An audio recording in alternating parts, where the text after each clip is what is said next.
I'm actually super confident that they're going to collect more, they're going to divest more, and they're going to spend more.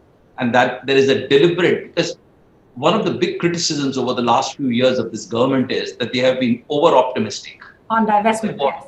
And therefore the numbers are unreliable. I think they're trying to address that one fallacy within their thinking system and saying, all right, I'll give you a set of numbers that you think are not wrong.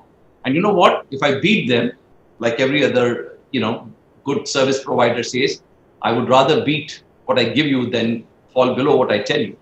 And if I beat that number, there are many places and many opportunities for me to go spend the money. And I think you will see many more avenues from the revenue side where these additional collections and additional divestment proceeds are going to be spent. And I think I'm optimistic that at the end of it, you won't see any reduction in either the Manrega, or you will see good sustainable programs for those who have lost jobs and who are suffering because of the whole COVID development. So let's just break it into the equity part and the debt part. The hardening of the yield today curve was largely because of the 15 lakh government borrowing program. Yeah.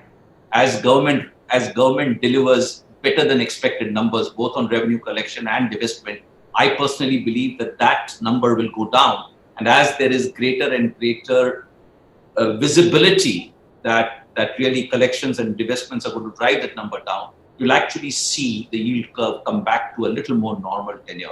Okay. As far as equity is concerned, let's break it into three parts.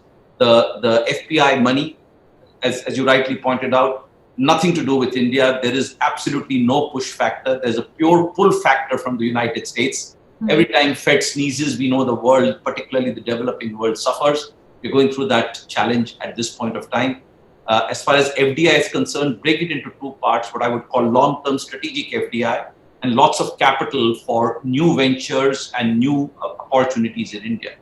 As far as the larger strategic capital is concerned, I think India continues to be a very attractive destination. And I continue to see lots of interest from global players, both strategic and in particular private equity investors with desire to want to take controlling positions in this country. As far as new capital is concerned, again, very bullish about how the younger generation is seizing the opportunity, coming up with some incredibly bright ideas.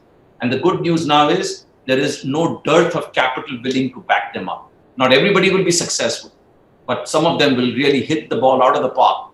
And then, that hopefully will work very well for everybody else.